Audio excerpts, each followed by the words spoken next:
Muy buenas tardes, estimados televidentes y radioyentes. El Código de las Familias, que ya es proyecto de ley, sin duda constituye uno de los elementos más interesantes de la sociedad cubana en estos momentos, en el debate que tenemos por perfeccionar nuestro país, perfeccionar nuestra sociedad, hacerla mejor y más justa. Y sobre ese debate y sobre todo sobre las consultas especializadas que se han desarrollado en las últimas semanas, estaremos hablando hoy en nuestra mesa redonda, que tengo el placer de estar compartiendo con el doctor Oscar Manuel Silvera Martínez, ministro de Justicia de nuestro país. También me acompañan esta tarde la doctora Yamila González Ferrer, vicepresidenta de la Unión de Juristas de Cuba, profesora titular de Derecho de la Universidad de La Habana, la doctora Ana María Álvarez Tavío Albo, profesora titular también de la Facultad de Derecho de la Universidad de La Habana, y el también profesor titular de la Facultad de Derecho, el doctor Leonardo Pérez Gallardo, los tres integrantes junto al ministro de Justicia de la comisión que redactó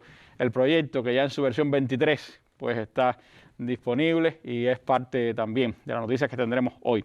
en este programa. Así que yo les propongo que nos acompañen en esta mirada al Código de las Familias y a los resultados que han tenido las consultas especializadas a lo largo y ancho del país.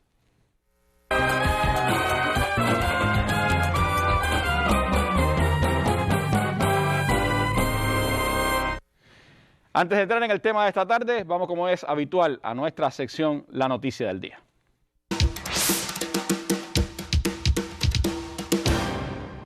Bueno, hoy cuando estamos conmemorando, celebrando el Día Internacional del Estudiante, el presidente Miguel Díaz-Canel Bermúdez participó en la inauguración de un aula especializada de ajedrez, allí como parte de las actividades por el Día del Estudiante en la Universidad de la Cultura Física y el Deporte. El primer secretario del partido pues, formó parte de la inauguración de esta aula especializada de ajedrez, que sin duda es parte de ese empeño por fortalecer un deporte que, como muchas veces señaló el comandante jefe Fidel Castro, más que un deporte es también la posibilidad de desarrollar habilidades, conocimientos y sobre todo la lógica. Según informó la cuenta de Twitter de la presidencia y refleja Cuba Debate, pues esta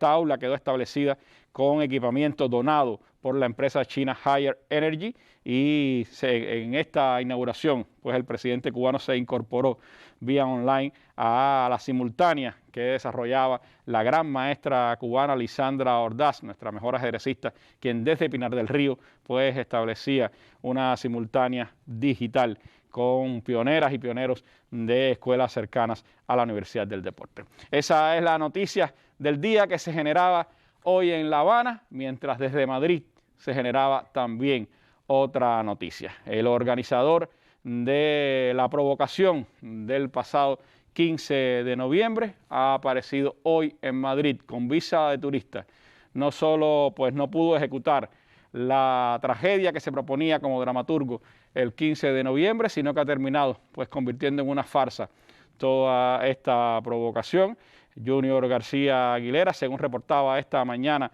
la agencia Europa Press, pues llegaba a Madrid, bueno, casi igual, a Madrid como turista junto a su esposa, después de numerosos reportes de los medios tóxicos de Miami y del propio Madrid y también del grupo Archipiélago, señalando que estaba desaparecido, que le pedían fe de vida a las autoridades cubanas, que exigían que apareciera Junior García Aguilera, y el misterio se desentrañó muy fácil esta mañana. Junior García está en España de turista. Es decir, no solo se quedó durmiendo el día de las marchas, sino que después ha aparecido en Madrid. Como dice el medio español El País, sus compinches de Archipiélago están sorprendidos con la noticia, dice El País, mientras señala que este viaje se estaba preparando desde hace varios días, por lo que se presume que el marchista en jefe, lejos de estar alistando a sus huestes, pues lo que estaba era preparando la ruta y el billete aéreo. Así que esta es la otra noticia que se ha generado en el día de hoy, de la que por supuesto, bueno, ya hay decenas y decenas de memes en las redes, si pueden, lléguense por ahí. Y también mañana en Confilo tendremos detalles sobre este tema, así que los invito también a que sigan esta emisión. Vamos a entrar entonces en los temas que nos interesen, en ese Cuba que vive, como hemos dicho, pues tantas cosas que están pasando, y una de ellas es el debate del Código de la Familia. Así que hablemos sobre este tema.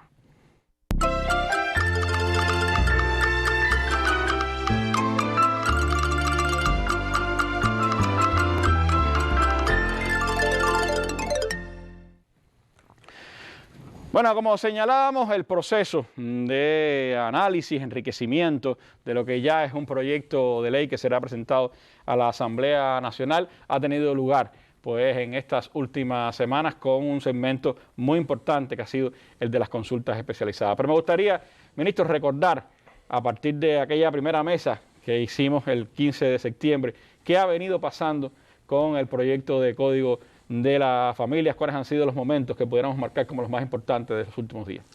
Bueno, gracias Randy, buenas noches a ti, al equipo de trabajo, a nuestro pueblo. Siempre la satisfacción, la alegría de comparecer, de estar aquí en la mesa redonda, esta vez también resaltar que lo hacemos en nombre de la comisión encargada de la elaboración de este anteproyecto y también del Consejo de Ministros, que es el órgano que tiene la iniciativa legislativa ante la Asamblea Nacional, para darle explicación a nuestro pueblo de detalles ya de qué ha pasado, en qué momento estamos y elementos significativos de la propuesta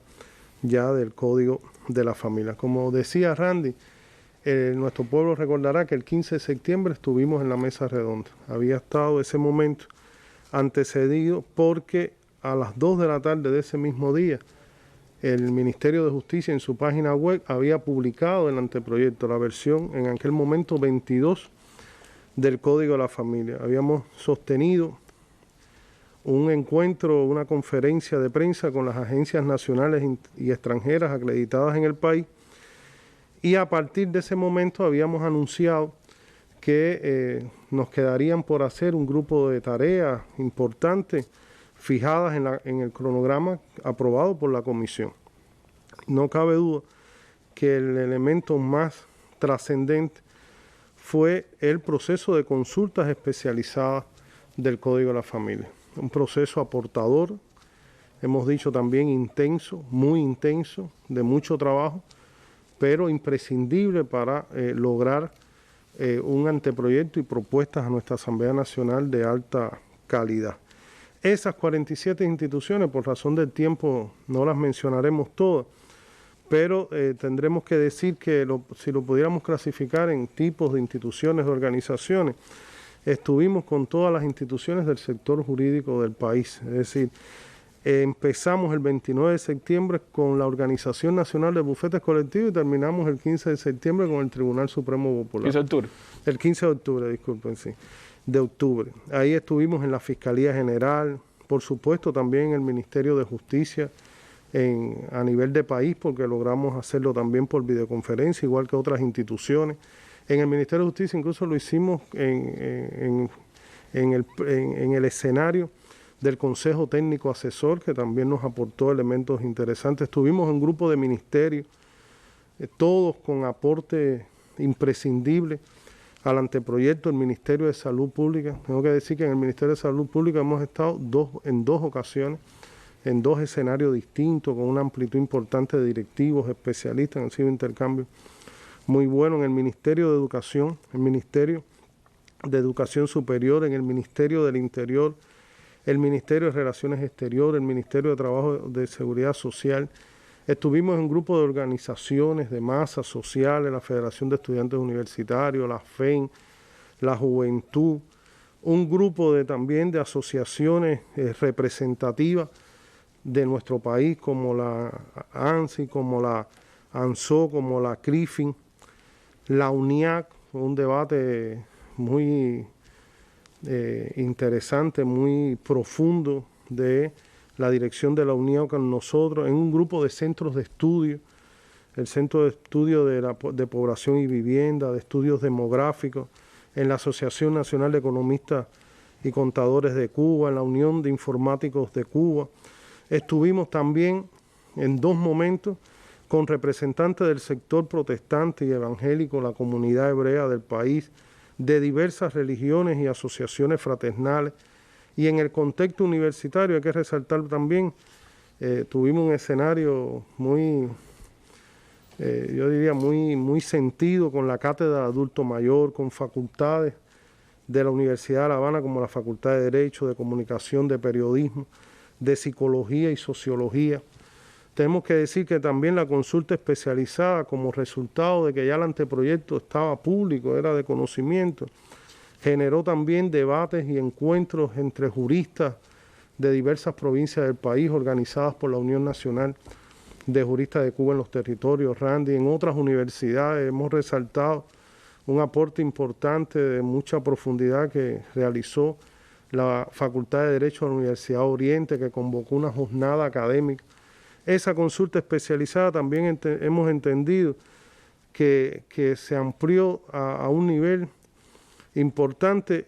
por ejemplo, en algunos aportes individuales de juristas que estudiaron el anteproyecto, que nos hicieron llegar propuestas profundas, razonadas, respetuosas. Ese proceso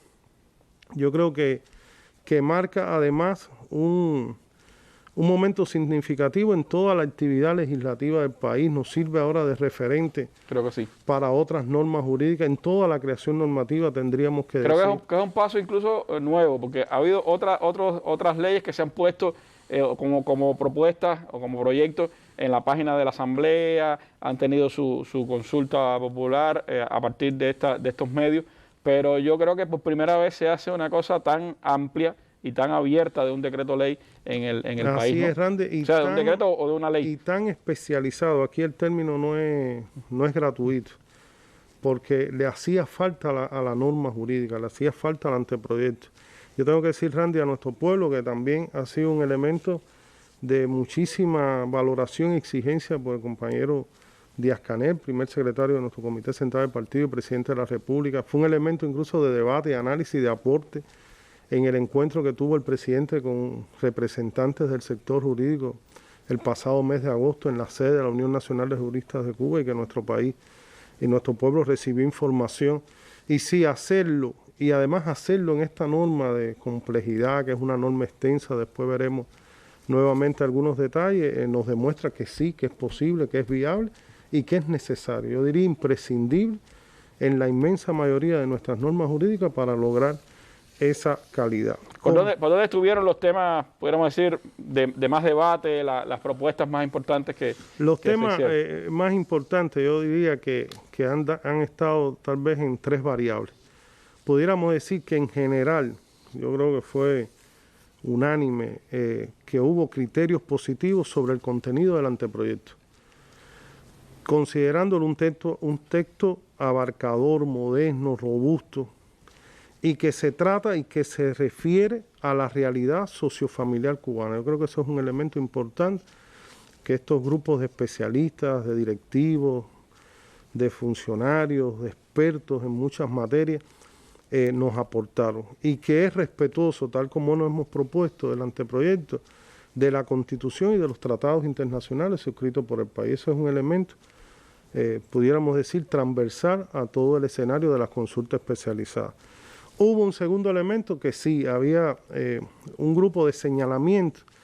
dirigidos a mejorar determinados elementos de redacción, de argumentación. Nos han solicitado y nos solicitaron ampliar el glosario de términos que, como recuerda nuestro pueblo, fue publicado a la par, al mismo tiempo que el anteproyecto, que era versión 22. En ese momento hablábamos de 80 conceptos o términos. Hoy daremos más detalles más adelante, pero anunciar que hoy ya el proyecto tiene ese glosario y tiene 92 términos.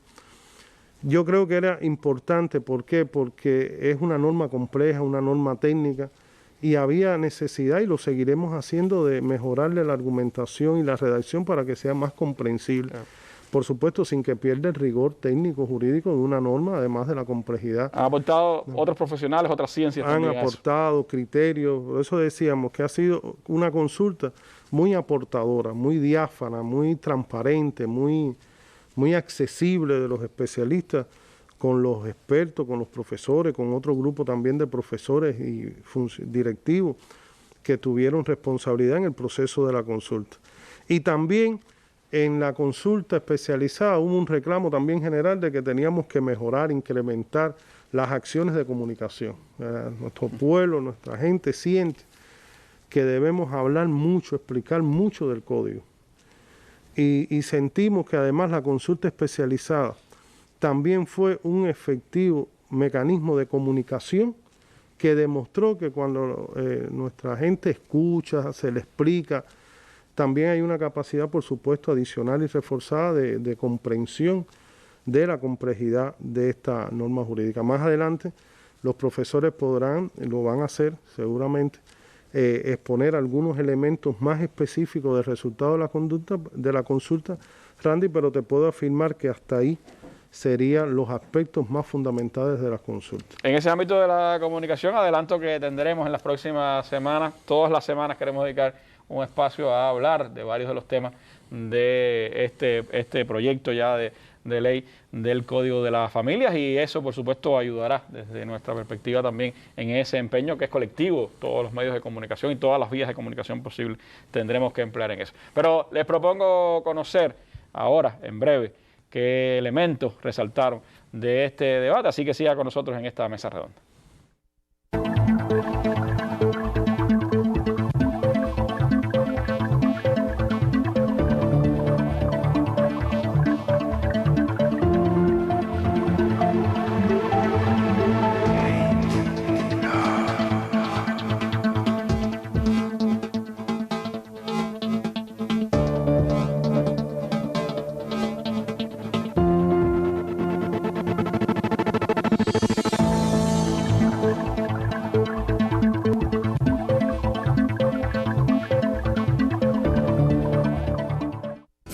Un espacio para la información y el análisis de los más importantes temas nacionales,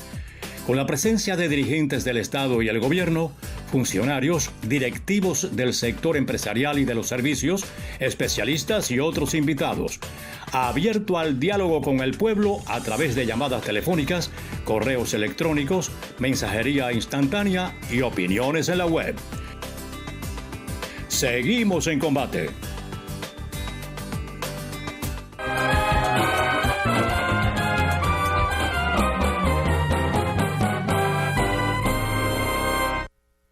Bueno, mis otros tres invitados han tenido el privilegio de estar en la redacción y también en estos debates especializados, y por lo tanto nos pueden aportar valiosos elementos para la comprensión de lo que ha significado este paso, que decíamos que es un poco inédito en la conformación de leyes tan importantes en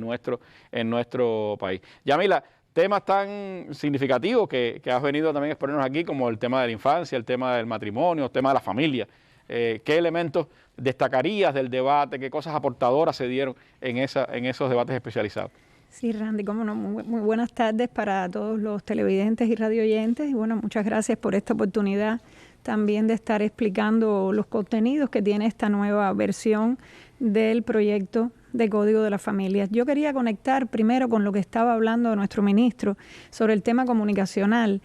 Y me parece que es importante insistir una vez más en la necesidad de que nuestro pueblo conozca el proyecto, que conozca sus contenidos, que lo lea, que lo estudie, porque a veces escuchamos criterios, opiniones y nos damos cuenta que parten más del desconocimiento que de un criterio específico con respecto a alguno de sus contenidos. Y por eso siempre hacemos un llamado a ese estudio para que nuestra población conozca todos los beneficios que tiene esta ley, que no impone modelos, como hemos dicho en otras ocasiones, que no le quita ningún derecho a algunas personas o a algunas familias por reconocérselos a otras, sino que esa capacidad abarcadora de dar opciones y alternativas para la solución de los conflictos familiares, pues nos fortalece en todo sentido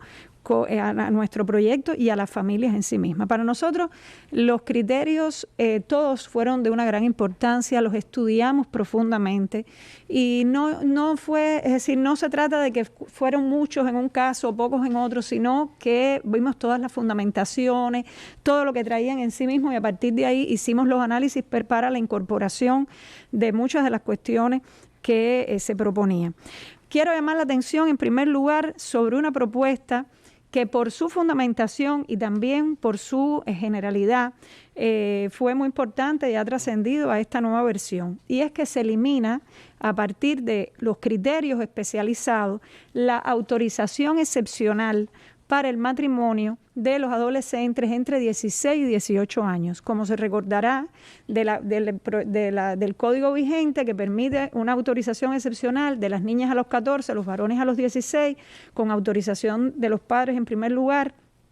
pues el anteproyecto traía la propuesta de mantener esa autorización excepcional, pero con edades iguales para niñas y varones de 16 años y siempre con autorización del tribunal. Bueno, los criterios especializados, las fundamentaciones de los estudios realizados que se han hecho en el país y que han demostrado lo nocivo que es permitir estos matrimonios, en tanto es una determinante de los embarazos precoces, de la maternidad adolescente, es decir, que tiene graves consecuencias para el desarrollo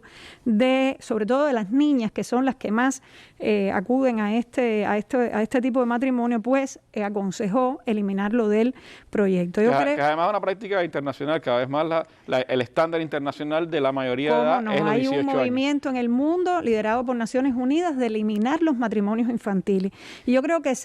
decir, toda la fundamentación está, como te decía, en que es una determinante para estos embarazos y para esta maternidad adolescente, porque promueve de alguna manera pues mayor incremento de las relaciones sexuales, mayor desprotección. ¿Y qué consecuencias tiene esto? Bueno, pues bajas escolares, porque, bueno, primero un problema importante que hay es que las asimetrías de edad, es decir, estamos hablando de niñas de 14, 15, 16 años que se casan con hombres que le doblan y le triplican la edad. Y a partir de ahí, bueno, se casan o se unen y pues entonces dejan la escuela, salen embarazadas, hay una dependencia económica de las mujeres, como no se capacitan porque abandonan la escuela incluso antes del 9º grado, pues sencillamente no tienen posibilidades de superarse profesional o técnicamente y eso les limita sus posibilidades de acceder al empleo. O a empleos en mejores condiciones. Así que hay toda una serie de cuestiones que demuestran que esto es muy nocivo y bueno, también este paso de eliminar del proyecto la posibilidad de la autorización excepcional pues muestra de voluntad política en tanto de eliminar todas estas circunstancias que son, repito, dañinas para el desarrollo de nuestras niñas, niños y adolescentes. Otro elemento muy importante de las modificaciones que tiene esta nueva versión es que perfilamos todavía mejor la regulación de la gestación solidaria para blindarla todavía más contra cualquier expresión de explotación o abuso del cuerpo de las mujeres, que es una preocupación, es una realidad en el mundo de hoy a partir del alquiler de vientre, también contra la trata de niños y niñas, que también es muy usual, y se perfilan elementos vinculados a la protección de esas futuras gestantes, de los efectos psicológicos que puede derivarse de gestar un hijo que no es de ella. Por lo tanto, por poner solo un ejemplo, esa gestante, el óvulo, o sea que se va a fecundar, nunca va a ser de la propia gestante, salvo que ella vaya a ser parte de un proyecto multiparental. Por supuesto que esta regulación de la gestación solidaria, como en general de la filiación asistida, requiere de normas jurídicas específicas para eso. Que no, es decir, porque nosotros en el ámbito de familia lo que estamos viendo es lo filiatorio.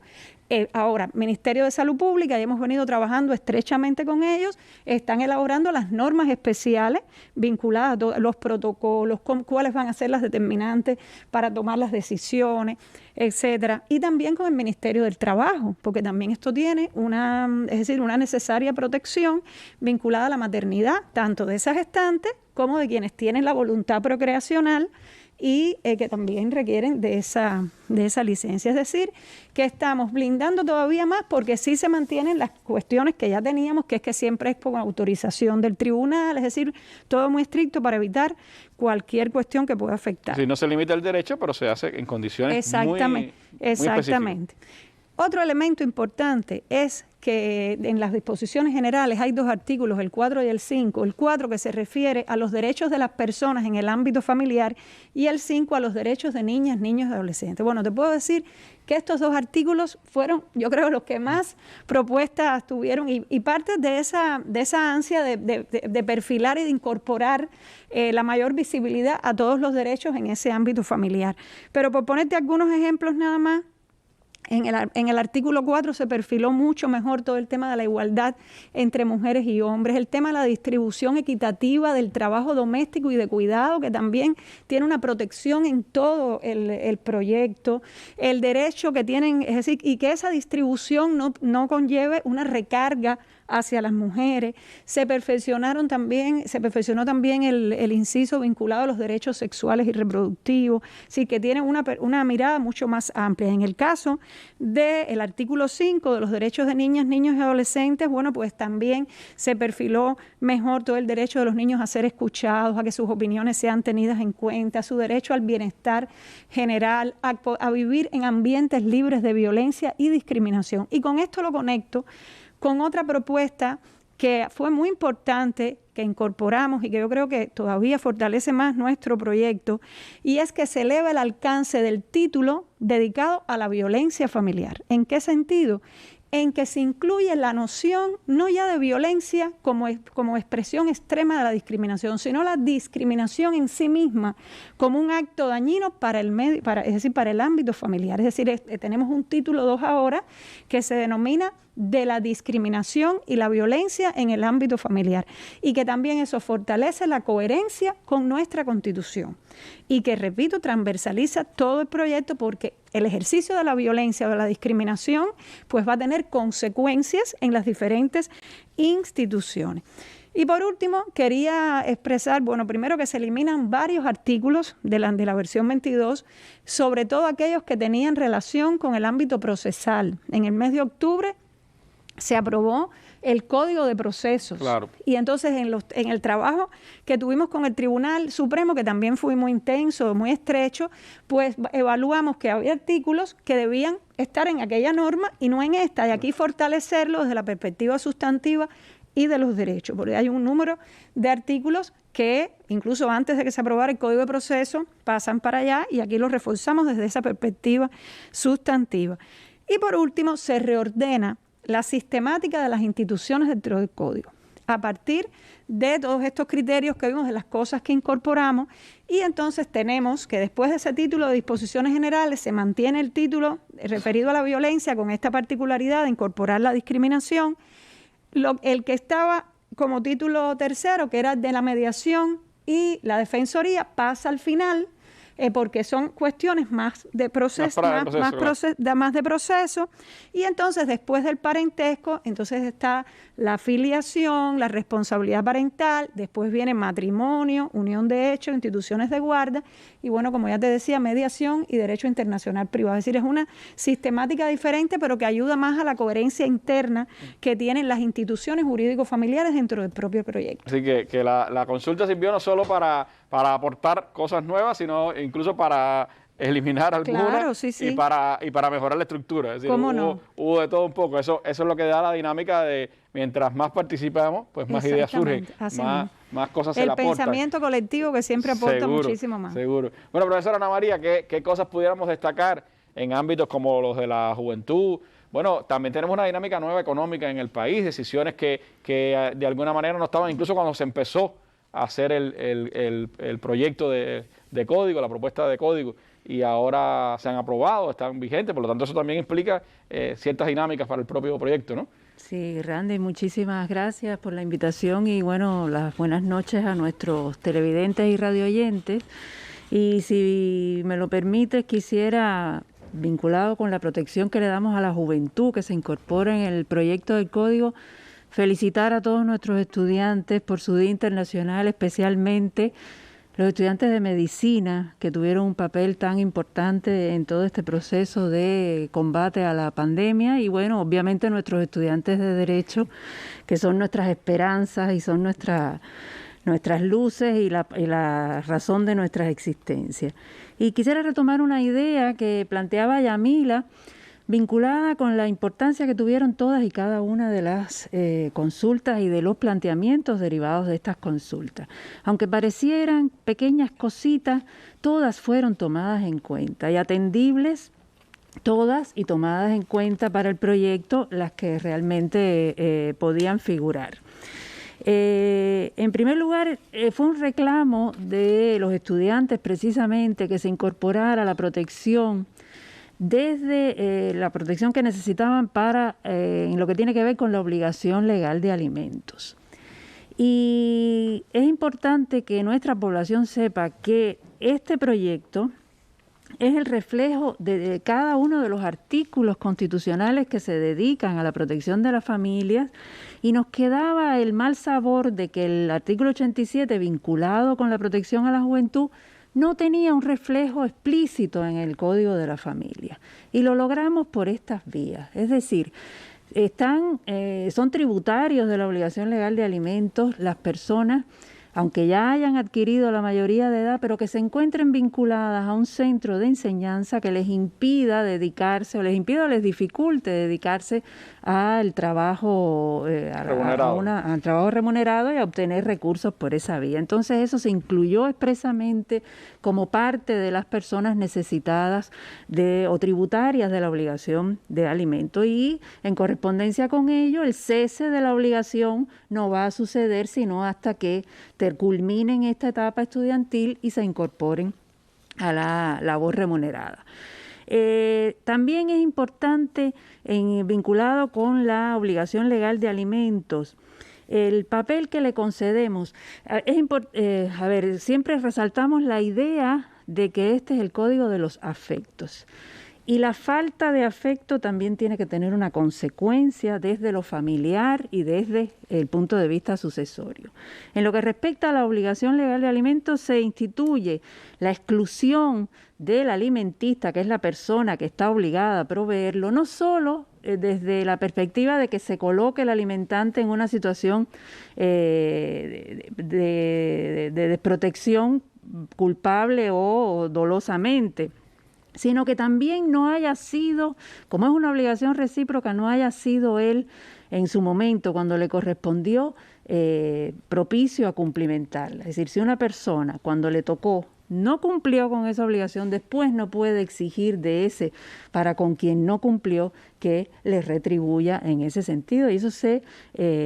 reflejó expresamente así. Es decir, el comportamiento, la ausencia de un buen comportamiento tiene que tener su reflejo, porque este es el código de los afectos. Se refuerza también, y quizás esto ha levantado demasiada polvareda, la noción de la capacidad y la autonomía progresiva de niñas, niños y adolescentes,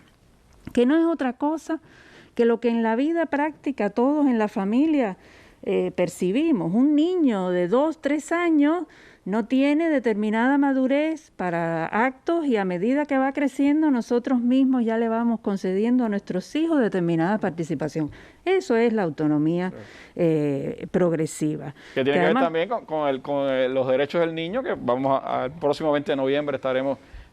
recordando esa fecha que une un poco a la comunidad internacional en defensa de esos derechos, ¿no? Es un concepto que nos trae la Convención de los Derechos del Niño, y nosotros tenemos que ser respetuosos de los compromisos que asumimos en el plano internacional suscribiendo esto. Y es esa aptitud para tomar decisiones, asumir responsabilidades, ejercer derechos, que se adquiere de una manera gradual, progresiva, poco a poco, y entonces evidentemente cada familia está en condiciones de saber si un niño, según su estado de madurez, su preparación, es capaz de tomar o influir, no es que ahora van a mandar, sino influir en determinadas decisiones, sobre todo la que les afecte. Esto nos lleva a eliminar las edades, porque las edades son datos que pueden llevar a engaño. Un niño de 12 años no siempre necesariamente tiene que tener la misma madurez en un caso que en otro. Entonces, la edad biológica incluso coincide con la edad mental, ¿no? Pues, normalmente mientras más edad se tenga, por vía de principio se tiene más madurez y más involucramiento en las decisiones que le afecten. Es muy importante también la petición expresa de que se visualizara el régimen de comunicación familiar en el caso de personas que están internadas. Se trate de niños o adolescentes en los centros sin amparo familiar, o de personas adultas mayores, o de personas en situación de discapacidad. Y el deber de la familia para con esas personas que propiciar esas relaciones. A petición del Ministerio de Educación, y estuvimos con el ministro en esa consulta, nos pidieron, hay una institución que existe en Cuba desde el año 84 que se denomina las familias sustitutas, y a petición del Ministerio de Educación cambiamos esa denominación, además coherente con todo el hilo conductor del código, en familias solidarias, es decir, en vez de familias sustitutas no sustituyen nada, sino que por solidaridad acogen a estos niños, niñas y adolescentes, y se cambió esa denominación. Se perfila mucho más la figura de la madre o el padre afín, estos que llamamos ordinariamente madrastras y padrastros, porque no podemos llevarnos a confusión. La madre o el padre afín es ese cónyuge o pareja de la madre o el padre biológico de una niña o un niño adolescente que surge en la familia cubana de toda la vida. La familia cubana ha sido muy divorcialista ya también y es muy dada la recomposición familiar, y surge esta figura en estos procesos de recomposición familiar. Y no estamos hablando de cualquier pareja o cónyuge, madrastra o padrastro, sino de esos que realmente asumen funciones típicamente parentales, que se comprometen, es una relación estable, consolidada en el tiempo, y se le concede, han estado invisibilizados históricamente en las normas jurídicas cubanas, y ya se le concede un nombre y derechos y deberes para con los hijos e hijas de sus parejas, que no son además sus hijos biológicos. Si nos acordamos de los cuentos infantiles, siempre la madrastra es como lo peor, ¿no? Entonces, sí, es cambiarle realmente esa visión a personas que muchas veces son los padres verdaderos, además, o las madres verdaderas. Que son los que toman decisiones en casos de urgencia, son los que suelen los que socorren al niño, los que van a las reuniones de padres en las escuelas, las que los llevan a sus estudios, violín, idioma, a todos estos lugares. Históricamente, por los cuentos infantiles son las madrastras, pero tenemos historias de vida donde hay mujeres que han asumido funciones como madres de hijos que no son propios. Eso en Cuba es muy normal. Lo solemos ver más en la figura de los padrastros, pero hay mujeres que realmente lo han asumido. Y bueno, a tono con todos estos cambios en el plano económico que está sufriendo la sociedad cubana, había que dedicarle un pequeño espacio, aunque fuere, a la empresa que tiene su origen en bienes familiares. No queremos resolver todos los problemas, porque para eso están las normas en el plano societario o mercantil, pero sí hemos definido qué entender por empresa familiar a los efectos del código, toda esta organización económica, y me permito leerla para que se entienda: destinada al ejercicio estable y duradero de una actividad para la producción de bienes y la prestación de servicios, donde hay una parte esencial de la propiedad de esa sociedad que pertenece a los cónyuges o a la pareja de hecho afectiva o a otros parientes, quienes intervienen en la administración y la gestión, pero lo fundamental es que constituye el principal sustento económico de la familia. Eso es, para el Código de la Familia, la empresa familiar. Y hay que dejar bien determinadas las normas de adjudicación cuando se rompe, por ejemplo, ese matrimonio, porque no puede llevar a la desintegración de una empresa, sino también propender a que se mantenga en el tiempo, y entonces hay que determinar las pautas para cuando se produzca un rompimiento, qué hacer con esas organizaciones. Una sociedad tan rica y dinámica como la nuestra, y con cambios constantes que tenemos, también implica que incluso un código tan actualizado como el que se va a presentar en el mismo transcurso de su composición, de su redacción, lleva cambios también dinámicos. Yo creo que eso es parte de la riqueza que ha tenido todo este proceso, y por supuesto del que hay otros elementos que resaltar, y que nosotros lo haremos aquí en la mesa redonda. Gracias, profesor.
Bueno, y uno de los elementos importantes que hemos estado resaltando en estas mesas redondas es también cómo el código atiende a un sector que es creciente en nuestra sociedad. El tema de las personas mayores, las personas adultas o las personas a tercera edad o todos los términos que utilizamos indistintamente, tiene una presencia importante en este código. Pero por supuesto eso también generó debate, generó propuestas, y me gustaría que el profesor Leonardo nos hable precisamente de ese tema y de otros que él quisiera resaltar que enriquecen este proyecto que se va a presentar a la Asamblea Nacional. Sí, buenas noches, Randy, y buenas noches también a los televidentes y radioyentes. Y bueno, agradecer la invitación a esta mesa redonda. Uno de los temas más polémicos, precisamente, y que lleva a un debate enriquecedor es el tema de la protección jurídica a las personas adultas mayores y a las personas en situación de discapacidad. Y esto me uno a lo que han expuesto las profesoras de la importancia o significación que ha tenido la consulta especializada. Y ilustra una vez más el carácter transversal que tiene el derecho de las familias y la importancia de la multidisciplina y de la transdisciplina. Lo hemos dicho hasta la saciedad, el derecho de las familias es el menos jurídico de todas las ramas del derecho y es el que está precisamente en zona limítrofe con esas especialidades tan importantes como la sociología de la familia, la psicología de la familia, la demografía. La contribución de la ciencia ha sido trascendental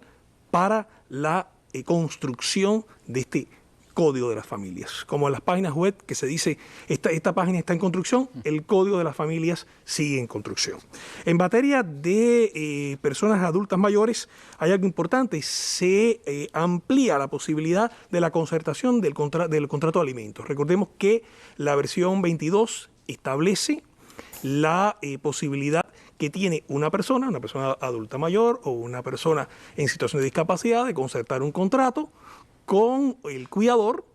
que en virtud de ese contrato le va a transmitir la titularidad de la vivienda u otros bienes muebles a cambio del cuidado, a cambio de que tenga una compañía, de que le permita además realizar su propio proyecto de vida, tener una persona cercana que le ofrezca esa visión de la vida y la necesidad afectiva que también requieren las personas adultas mayores. Bueno, en este sentido, a partir de las consideraciones que se reseccionaron, se admite la posibilidad de concertar el contrato con ciertos parientes, aún parientes obligados por ley a dar alimento, pero siempre y cuando no sean los parientes que de acuerdo con la norma son los que tienen preferencia en cada caso. Por ejemplo, una persona adulta mayor pudiera concertar el contrato de alimentos si tiene hijos con parientes que no serían los que estuviera obligado en su caso. Con los hijos no lo pueden concertar porque por ley le impone la obligación de dar alimento, pero aunque los sobrinos o los hermanos están obligados en un llamado o en una delación ulterior. En consecuencia, es posible dentro del ámbito familiar concertar este contrato de alimentos siempre y cuando no sean los que en cada caso son los parientes que en primer orden están obligados respecto a los alimentos. En la consulta con las personas, o sea, con las asociaciones de personas con discapacidad o en situación de discapacidad, que es la denominación que se utiliza en el proyecto, se habla de la importancia o significación que tiene el derecho de habilitación y rehabilitación de las personas a los efectos de su inclusión social. Y esto responde directamente con la manera en que el artículo 89 de la Constitución establece la protección de las personas en situación de discapacidad, que alude expresamente a la habilitación. Por eso es que se reconoce el derecho de una persona en situación de discapacidad a solicitar la habilitación y la rehabilitación en determinados casos. Y en materia también de los cuidados familiares, y en ello tiene un aporte muy significativo la cátedra del adulto mayor, se establece en el caso de las personas adultas mayores no solo derechos, sino también deberes jurídicos. O sea, las personas adultas mayores no solo van a tener derechos, sino también los deberes que tiene con la familia, sobre todo el deber de cuidado que tiene con las familias. Y la capacitación de los cuidadores es un fácil un reclamo, o sea, la necesidad de que los cuidadores informales sean capacitados a los efectos de establecer las técnicas, las herramientas que le pueden usar para realizar un cuidado en el que evite la situación, el estrés, la sobrecarga. Recordemos el síndrome del cuidador que tanto afecta desde el punto de vista psicológico a las personas y esencialmente a las mujeres, porque reitero, el cuidado familiar en Cuba tiene aroma de mujer. O sea, esencialmente son más cuidadoras que cuidadores. Y en materia de cuidados, que hay un aspecto importante, recordemos que el proyecto de Código de las Familias, en sus disposiciones finales, incluye una reforma importante al Código Civil, reforma sin la cual el Código de las Familias no pudiera entrar en vigor. Esas reformas, en este orden, de la versión 22 a la versión 23, se proyectan esencialmente en el derecho de las sucesiones y queremos significar los válidos criterios que en este sentido ofreció la Facultad de Derecho de la Universidad de Oriente. En materia del cuidador familiar, ya el anteproyecto prevé que aquel de los familiares o cuidador familiar, posible heredero, que haya asumido el cuidado familiar de manera exclusiva y que a su vez haya sufragado económicamente ese cuidado familiar, si está ubicado entre los primeros, o sea, entre los hijos, que son los que en primer orden concurre a la herencia, su atribución sucesoria será el doble que el resto de los familiares. Un sentido de justicia, de retribuir la conducta, de dirigir el derecho de las sucesiones hacia un derecho de las sucesiones comportamental, o sea, un derecho de las sucesiones que se basa en el comportamiento de las personas. Ahora, la propuesta que se incluye en el proyecto de Código de las Familias sería que no solo este beneficio se haga extensivo al cuidador familiar que está ubicado en el primer llamado sucesorio, sino a cualquiera de los presuntos herederos. Si al hijo que se ocupa de este padre con exclusividad se le premia con recibir el doble, con mucha más razón, Randy, que sea un sobrino, que sea un hermano, existiendo los hijos, si este sobrino es el que lo ha asumido, pues con mucha más razón que se le atribuya el doble de la participación en materia hereditaria. Y también con el cuidado familiar, que ha sido uno de los temas más sensibles, se incluye algo que no estaba previsto en el Código Civil. El Código Civil cubano prohíbe la condición. O sea, en materia de institución de heredero o de legados, cuando una persona, el testador, nombra un heredero o atribuye un legado, no es posible atribuir el legado ni nombrar un heredero sujetándolo a una condición, o sea, el cumplimiento de determinada actividad o un acontecimiento futuro incierto como lo constituye la condición. Ahora, precisamente para proteger el cuidado y para proteger también a las personas adultas mayores y personas en situación de discapacidad, se prevé que la persona que pueda testar establezca como condición el cuidado de sus familiares, quizás de un familiar en situación de discapacidad, o su propio cuidado, de manera tal que si el heredero no cumple con esa condición, no puede llegar a concurrir a la sucesión. Se le nombraría aquí un albacea o que los propios herederos velen por el cumplimiento de esa condición. Nuevamente, pues es un mecanismo, un resorte que se establece desde el derecho para proteger y para incentivar también el cuidado familiar, tanto de personas en situación de discapacidad como personas adultas mayores. En materia también de mediación,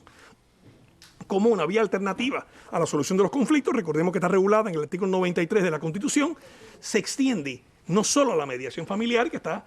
regulada en el anteproyecto de Código de la Familia, sino en este proyecto se incluye la conciliación familiar como una vía, como un medio alternativo de solución de conflictos distinto a la mediación, pero que también puede tener efectos muy proactivos en la manera en que se puedan solucionar, evitar que esos conflictos lleguen a vía judicial y se puedan solucionar en este ámbito. Quiero hacer también alusión de que se reformula el concepto de testamento que está establecido en el Código Civil, incluyéndose la posibilidad de que el testador no solo haga disposiciones de contenido patrimonial, sino disposiciones de contenido no patrimonial. O sea, que el contenido del testamento no solo sean las situaciones patrimoniales, sino también situaciones existenciales. Randy, en el proyecto de Código de Familia se prevé la posibilidad de la delación de la tutela vía testamentaria, la posibilidad también de que se pueda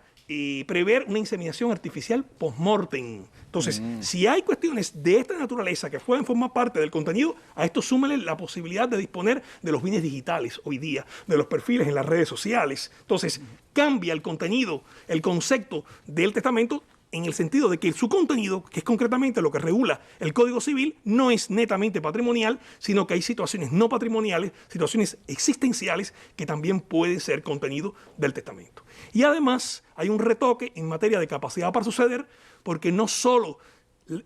están aptos para suceder las personas que estén vivas y que sobrevivan a aquel que ha fallecido, sino también el que al momento de su fallecimiento está concebido, está en el vientre materno, que se le llama nasciturus, pero como se admite la inseminación post-mortem, se está protegiendo no solo el nasciturus, sino también al concepturus. ¿Quién es el concepturus? Aquel que existe como realidad hipotética, no existe una realidad física. La inseminación post-mortem permite que la viuda o que la pareja de hecho sobreviviente se pueda hacer inseminar en un periodo que se prolonga hasta 1 año después del fallecimiento de su pareja o de su cónyuge. Como eso es posible, es lo que se le llama los hijos de ultratumba, porque cabe la posibilidad no solo de que el hijo nazca después del fallecimiento del padre, sino que el hijo pueda ser concebido aún después de la muerte del padre. Y en ese sentido, por lo tanto, cambia los baremos de la capacidad para suceder, de modo que no es necesario de que se esté concebido al momento de la muerte del padre, sino que al menos exista pues esta posibilidad que está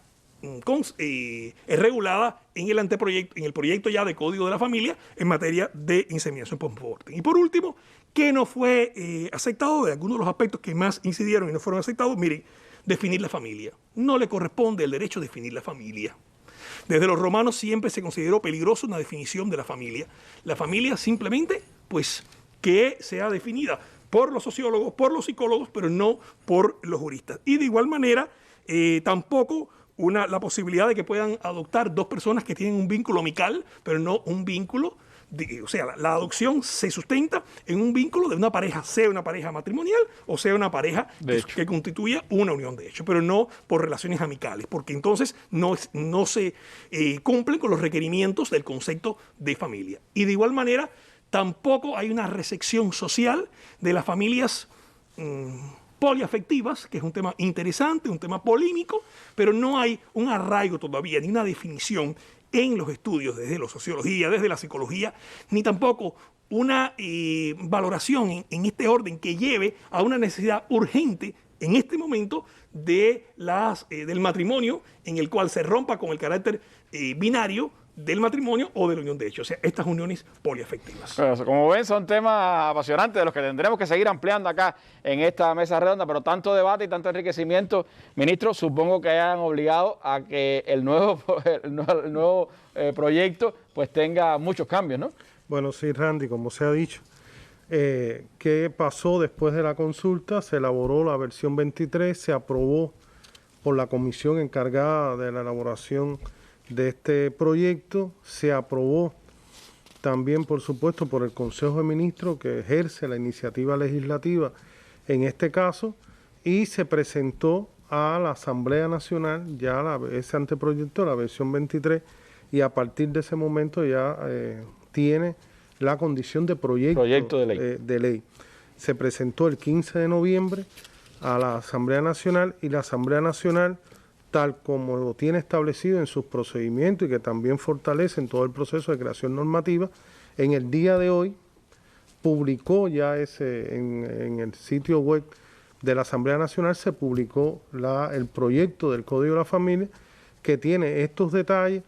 que tiene otros que daremos, como habías anunciado, en futuros programas y por varias vías y por varios medios de comunicación, y que ya entra en proceso de análisis por nuestras diputadas, diputados, que debe llevarse a valoración en plenario en el próximo mes de diciembre, y que la Asamblea debe disponer, está previsto de esa manera, el proceso ya de consulta popular entre los meses de enero a abril. Como resultado de esa consulta popular, ya lo hemos explicado, será valorada nuevamente el proyecto en el mes de julio, y a partir de la aprobación en el mes de julio del Código de la Familia en la Asamblea Nacional, entonces nuestras diputadas y diputados decidirán en la fecha oportuna del referendo para la aprobación o no definitiva por nuestro Código. Para tener una idea, ministro, del 22 al 23, ¿cuántas modificaciones hubo? No, a ver, ahí ya la norma tiene ahora en este momento 471 artículos. ¿Creció? Disminuyó. ¿Disminuyó? ¿Por qué? Porque se eliminaron artículos, se modificaron 273 a partir también de lo que artículos. decía, que se pasaron a otros. Se mantuvieron tal como estaban en la versión 22, solamente 192 artículos de 483. se eliminaron 17, se fusionaron 4, se añadieron 8. Como ve nuestro pueblo, y se había dicho ya por los profesores, fue una consulta útil y que aportó y que todos los criterios fueron analizados y todos, sobre todo en manera de redacción, en sistemática de la ley, criterios muy válidos que nos permitieron. Hoy la versión 23 del anteproyecto, que repito, ya es proyecto, tiene 471 artículos, no una disminución importante también del número de artículos. Entonces estamos hablando de un proyecto ya que es bien sólido lo que se ha presentado a la Asamblea. Es bien sólido, nosotros consideramos, es robusto, es un proyecto que se caracteriza y creo que tenemos que insistir mucho en ello porque tiene un sello importante de cubanía, es cubano, es criollo, es latinoamericano, es expresión de la constitucionalización del derecho de las familias en nuestro país, algo que nos fortalece y nos distingue. Es un código propio de la diversidad familiar que caracteriza a la sociedad cubana, basados en paradigmas de no discriminación, como se ha dicho, que sitúa el afecto en los más altos de los valores familiares, que tiene un carácter educativo, pedagógico, y que yo resalto, y el profesor Leonardo suele decirlo, que es un código que es de sumas y multiplicaciones, de alternativas, de opciones, que no resta, que no divide, que crea espacio para todos, que no genera ningún modelo, ni obliga a ningún modelo, pero lo que sí es consecuente con nuestra concepción de Estado socialista, de derecho y de justicia social, que protege y tiene el deber de proteger todas las realidades familiares en el contexto de la sociedad cubana. Yo creo, Randy, por último, que como se había anunciado, el proyecto, el anteproyecto fue analizado por nuestro pueblo, se habilitó un correo, también habilitamos una APK, ese correo recibió más de 4.800 opiniones, un número significativo de más de 4.300 fueron de aspectos generales del código, una cantidad también de criterios para añadir, para suprimir, para modificar, que también fueron valorados todos y regulados los atendibles, por supuesto, los que se corresponden con la propuesta que estamos haciendo, y hay que reconocer también que el APK hoy, en la tarde de hoy, sobre el Código de la Familia ya tiene más de 7.500 descargas en APCALI y demuestra también de alguna manera el interés de nuestro pueblo por conocer del proyecto, que es un proyecto extenso que genera la profesora Yamila, yo insisto, necesidad de estudio, necesidad de comprenderlo, necesidad de explicarlo, porque en esa extensión es importante que ningún elemento quede fuera de valoración de nuestro pueblo a la hora de opinar y de decidir sobre el código. Yo creo que tenemos el deber, Randy, de volver muchas veces, de venir a los medios, de explicar con profundidad cada una de estas instituciones jurídicas, explicarlo de diversas maneras, como ya lo hemos ido haciendo desde lo jurídico, desde lo sociológico, lo psicológico, desde lo demográfico, también desde los sentimientos, desde la racionalidad, desde el buen sentido. Yo creo que nos falta mucho por hacer, nos falta mucho por comunicar, mucho por explicar, Randy, mucho por escuchar a nuestro pueblo. Nos falta mucho trabajo, pero también transmitirle a nuestro pueblo la seguridad de que lo vamos a hacer y de que vamos a cumplir bien este código, que como se ha dicho es un código de todos los derechos para todas las personas, y que ya con esta consulta especializada tiene el valor también de ser el código del aporte de todos a su solidez, a su calidad y a su dinámica. Bueno, pues ya tenemos proyecto de Código de las Familias presentado a la Asamblea Nacional, está disponible la nueva versión en la página web de la Asamblea Nacional, allí también podrán seguir aportando todo nuestro pueblo y vendrá el proceso de análisis en el próximo periodo de sesiones de la Asamblea Nacional en diciembre y después todo el proceso de consulta popular. Meses intensos que vienen por delante y nosotros, por supuesto, estaremos contribuyendo también a esa divulgación y a ese conocimiento del Código de la Familia en próximas semanas en nuestra mesa redonda. Muchísimas gracias a ustedes por haber estado con nosotros y nos vemos mañana en un nuevo programa. Buenas noches.